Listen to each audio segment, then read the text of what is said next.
রাশিয়ার president Vladimir পুতিনের প্রতি দীর্ঘদিনের প্রশংসার ধারা হঠাৎ করেই পাল্টে ফেলেছেন বর্তমান মার্কিন প্রেসিডেন্ট ডোনাল্ড ট্রাম্প।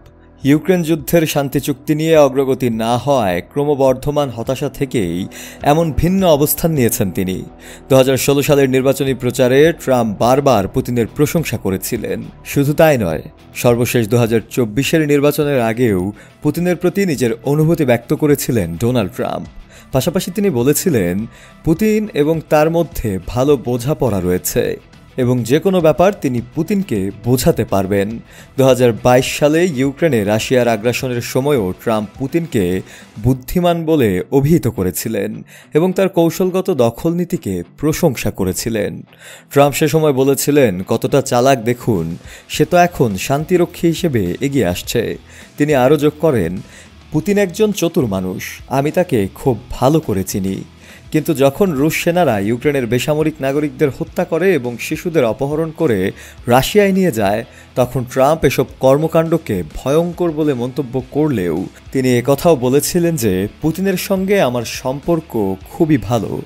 পুতিনও পাল্টা সুরে ট্রাম্পের প্রশংসা করেছিলেন এবং তিনি বলেছিলেন, ট্রাম্প যে এখনও রাশিয়ার অনুকূলে শান্তিপূর্ণ সমাধানের কথা বলেন তা দেখে আমি আনন্দিত।